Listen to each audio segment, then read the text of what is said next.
I love it when a character's outfit tells a story. So today I'm drawing my character Callen in a bunch of different outfits to showcase his entire character arc. Callen is a half-demon prince with horns, wings, claws, and a tail, but he spent years trying to hide that part of himself, until one person changes everything. So each outfit today represents a different stage of his journey from insecurity to self-acceptance. Now tell me if this has ever happened to you.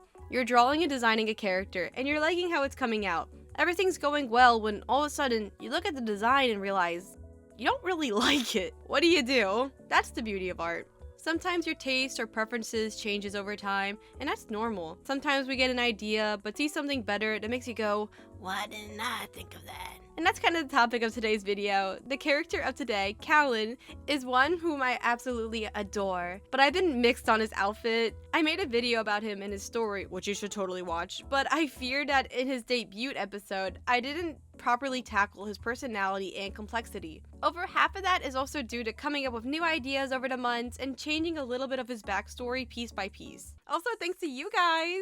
I've gotten so many headcanon ideas from you guys that has been such a big help in building up his character, so thank you. Ideas are always welcome. I firmly believe that articles of clothing are an expression of yourself, and I always try to reflect that in my characters. The strongest character designs, in my opinion, are the ones that tell stories. For example, Elsa from Frozen isn't one of my favorite Disney princesses, but I absolutely love her wardrobe transformation. The storytelling device through appearances is a great way of showing character development. I actually got the idea for this video by listening to the Frozen Broadway soundtrack. Dangerous to Dream is a great song for daydreaming. The motif of gloves and hiding one's true self behind closed door is a direct inspiration for Callen. This video is me experimenting with outfits and seeing what looks good. I asked you guys for suggestions. One even drawing a design.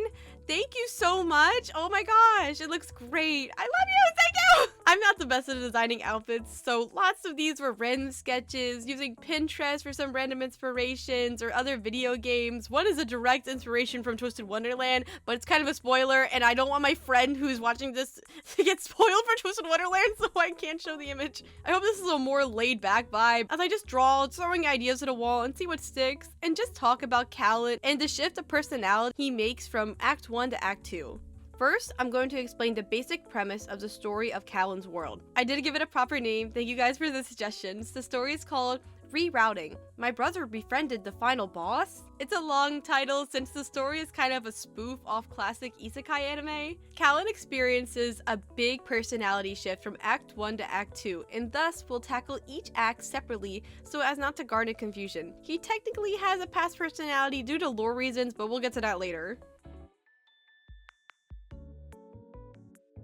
Callen is a supporting character in this tale. A basic summary of the story is that our main characters, Fennel and Mira, are two children who died and were reincarnated into an otome fantasy game. It's meant to play off generic isekai dating sim tropes, with that being the main crutch of the comedy since Mira has played the games before she died, while Fennel hasn't. Mira has all the knowledge, while Fennel has none. Since Fennel is ignorant of the game's rules and is a traumatized child, this gets him into lots of trouble as he accidentally befriends the final boss of the game, Callen. Remember this. This will come back later, okay? You see where I'm going with this? Okay, wonderful. The original. So in the original game where the story takes place, Callen is the final boss. Callen you are currently seeing being drawn is the original, the one where he never meets Fennel and the game plays out like it was originally meant to be. Callen grew up isolated and feared due to him holding demon blood. He is an illegitimate child of the king, but the only heir, and thus is also the crown prince. The kingdom held great shame by this and tried to cover up its greatest mistake, Callen. Due to this, he grows a deep resentment towards humans, locking himself deep in his tower. Since the world is a dating sim, Callen of course falls in love with our main heroine, Celeste. But Callen never had a route in this game. He was always meant to be the final boss that needed to be conquered. A bad ending. He madly obsesses over Celeste, but when she doesn't return his affection, he kidnaps her. He abandons his humanity his demon self overtaking him, and thus becoming the monster everyone expected him to be. The world almost ends due to a broken heart. His outfit was designed with the intention of just glancing at him, you'll know he's a demon prince, or now a demon king. During the bad ending, Callen overthrows his father and slays those who oppose his rule. The original game takes place over the course of a couple years, so by the time he gets to his breaking point, he's a full-grown adult. Most of his outfits is points and daggers, red to express his rage built up over the years. I gave him a crop top because I thought it'd be kind of funny that since he's in the Otome game, the devs still wanted him to be a ikemen to sell merch or something, so, you know, everyone loves a tragic villain, I guess, I don't know. In every route, he is defeated by a love interest, either ending with his execution or imprisonment. He is a bad ending.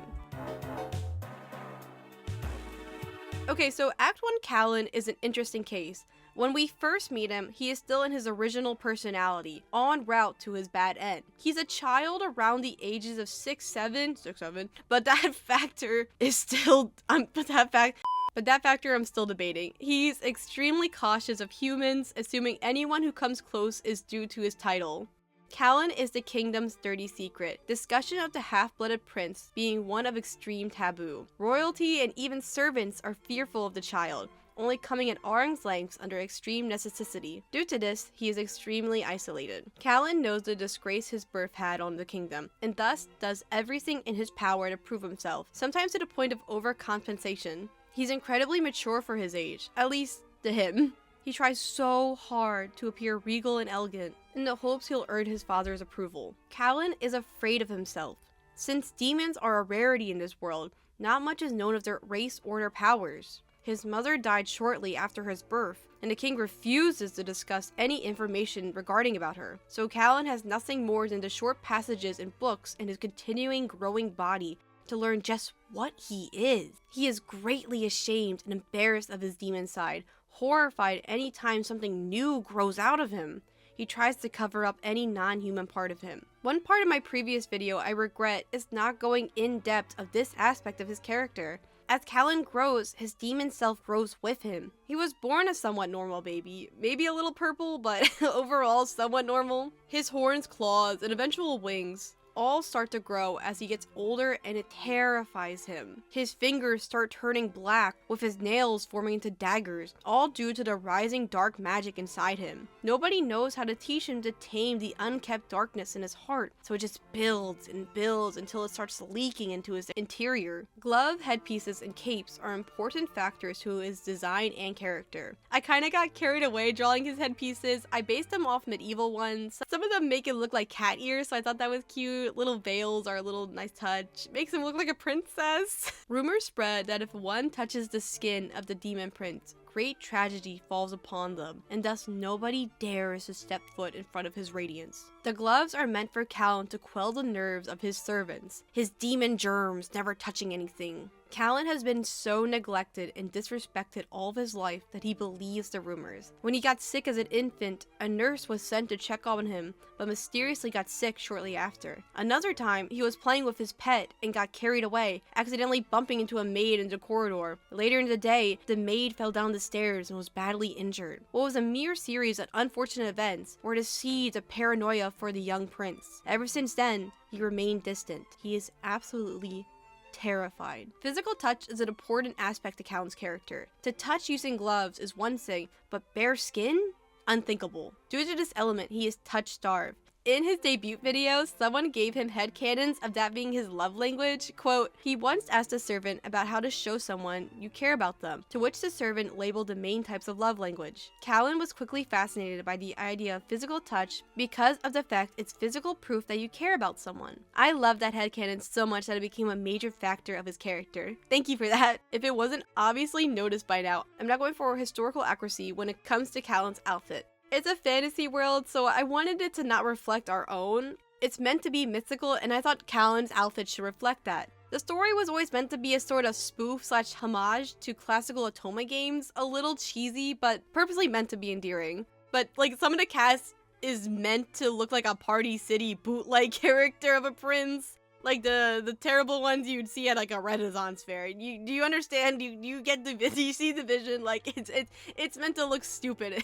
It's meant to look stupid. Due to that, whenever Callen is forced to leave the castle gates, he wears big headpieces to shield the horns and poofy capes to appear large and grand and to shield away potential wing flaps. His father purposely dresses him in white to cleanse him in the image of purity. Callen isn't allowed to leave his father's fortress in most of Act 1. That does change when he meets a certain peasant, but we'll get to that later. After the exchange, he does start to leave, or sneak out, the palace's gates. Most of the outfits drawn are experimenting with how that would play out. Even after befriending Fennel, his fear and paranoia doesn't go away immediately. In fact, the anxiety to cover it up amplifies. Most of his outfits designs were tailored to make him look cute yet like a prince, finding unique ways to hide his imperfections. Callen can try all he wants to look regal and mature, but at the end of the day, he's just a kid. I can't stress how important Callen and Fennel's meeting is. I put it in the title for a reason. Callen and Fennel's meeting is the cataclysm of the entire story. It's what changes the game's script and reroutes everything. In the original script, I wrote an in-depth recap of their meeting, but I went overboard and it was like 3 pages long. Completely threw off the pacing of this video, so I sadly did cut it, but let me know if you would want a small video about their first meeting. For some context, Fennel was a child who was murdered by his parents in the modern world and got reincarnated into the Satome game. But Callen before and after meeting Fennel is incredibly important, and that alters his fate of becoming the villain he was meant to be. Fennel is a peasant boy who accidentally meets Callen, and somehow the two broken boys become best friends. The idea of touching a human, even with gloves on, is too much of a risk to Callen. Fennel is the most important person to Callen. He is the first person to treat Callen like an equal, with kindness and respect. Hence, in the early development of the relationship, the idea of Callen touching his most prized possession is too much of a risk. It takes a long time for Fennel to help break down Callen's wall, but eventually, Callen takes off his gloves and holds the outstretched hand. Act 2 Callen is the biggest shift from his original and Act 1 personality. He's older and is growing into the person he wants to be. If anyone's wondering, Callen and Mira are actually my favorites to draw. I love drawing funny expressions on them. They're probably the most expressive of the cast. Mira is the easiest one out of everyone for me to draw. I can draw her in like 30 seconds, I'm not lying. It's mostly because of her hair. It's literally just one line. I can't explain it. Cal is a little harder since for some reason I always struggle with his horns. I don't know, it's one of those things I look least forward to drawing. I actually really struggle with it. I don't like doing his horns. I should have redesigned them, but it's too late now, I guess. I don't know why I do this myself, but anyway.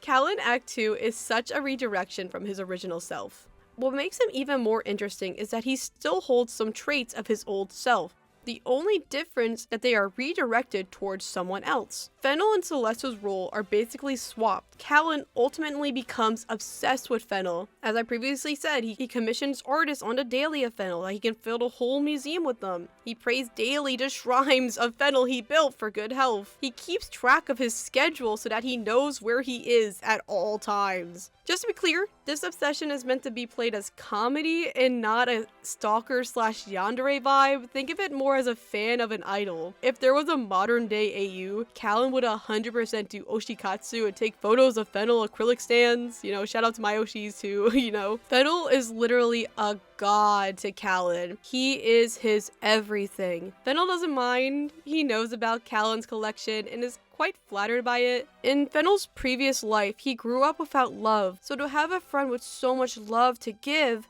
kind of works out for him. They both got a weird codependency thing going on that Mira's trying to stop, but we don't have time to worry about that. Girl has other things on her plate. Due to the confidence gained from socializing, Callen's reputation has gone up in the years. There are some doubters and those who hide in fear of the Demon Prince, but those who get to know him learn he is a kind gentleman. He gains the confidence to convince his father to let him out of the castle more, gaining more public appearances and thus gain public approval. He starts learning to control his dark magic, not out of revenge or to hurt, but to protect the ones he loves. This earns him the invitation to a world-famous magical manor to better study his abilities. And of course he takes that offer. The manor is where the original game starts, and all the love interests gather. Since Callen's personality has drastically changed, this ultimately is a domino effect. He starts gaining the attentions of those he has never interacted in the original game, much to Mira's annoyances. Fennel often scolds Callen to get along with the people at the manor. Dude needs more friends, and Fennel hopes the manor will help him with that. Act 2 Callen is intelligent, cunning, but also eccentric. In the original game, Callen is stoic,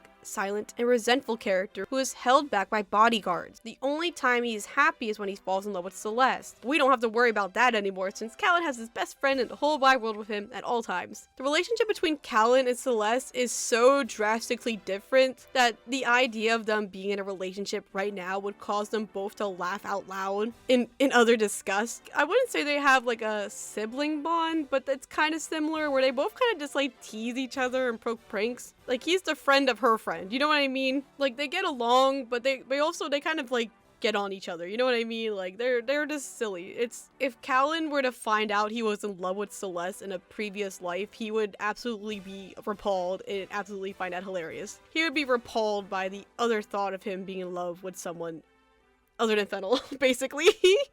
Fennel doesn't go to the manor since he doesn't possess any magic, but over the years, he's taken the baton of his father's postal service and often makes trips to the estate. Callen also uses transportation magic to see him daily, writes him letters, and purposely puts the postal service near his dorm. It's healthy for the two boys to have their alone time and focus on themselves once in a while, but even in their alone time, they have memorabilia of each other. Callen's wardrobe depends on the occasion. Since he's more active, he discards a lot of the heavy grand accessories for better mobility. Act 2 Callen is around the ages of 15, 16, so I'm going for that vibe of a teen trying to be more older than they are. Callen thinks he's mature, but he forgets he's just a brat who plays adult. When he's at mandatory royal duties, he adorns grand and beautiful sashes. He purposely wants to gain attention, to prove everyone wrong that he desires the title of king and can be a respectful leader. When at the manor or with his friends, he loosened up some more, but this is also Callen, a young teen who has a flair for exaggerant and flashy clothing. At this point of his life when he doesn't care about social norms, in fact, he wants eyes on him.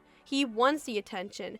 He wants people to see the demon prince and think he's stylish, you know? What a dapper young man he is indeed, you know? Like, that's the vibe. I imagine he adorns military guard upon his father's influence. It's something all princes are required to learn, and thus lots of his professional outfits are uniforms. Callen is still hesitant to go against the wishes of his father and will wear whatever is given, though with slight modifications. He would rather die than take off any friendship bracelet or charm Fennel has given to him over the years. He wears all of his gifts like medals or honors, always flashing one at all times. In almost every outfit he wears, a necklace lies underneath his clothes so his father doesn't scold him for wearing a clashing accessory. Callen no longer wears headpieces to cover up his horns, only wearing gloves for royal duties. The cape stays on. He thinks it makes him look cool. Also, I don't have to draw the wings. I don't like drawing the wings. Callen presents his demon origins with pride, with the hopes the exposure will stop the fear. He tries to make weekly trips to the town and interact with his subject, providing guidance and solution to problems. Will hope his kingdom will see him as a dependable figure. The weekly visits kind of become a campaign for him, to become king, essentially. He becomes more of himself when he's outside the palace's walls. Due to his building connections, he is often invited to balls and parties from other nobles. Those are the times where he can wear whatever. He likes being flashy yet elegant. Most of his clothes are meant to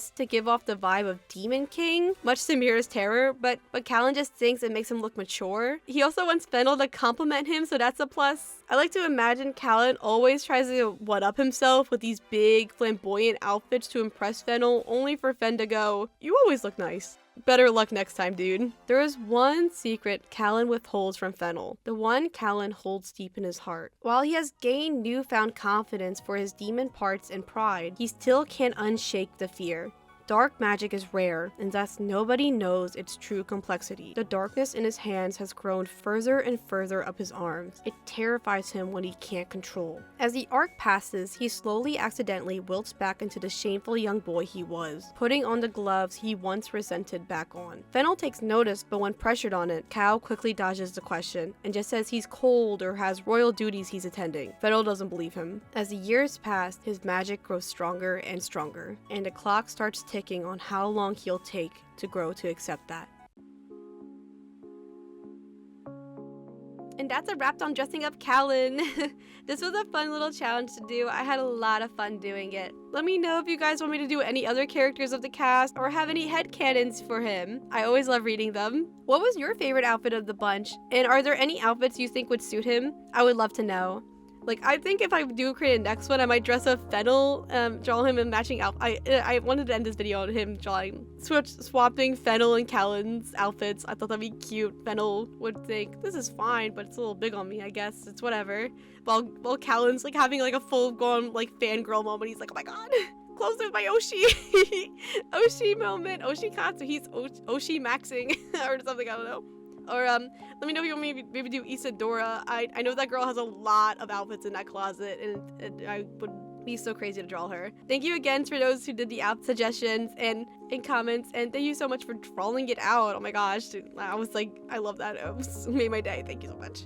I appreciate you guys so much. Remember to like and subscribe, and have a lovely day. Thank you. Bye!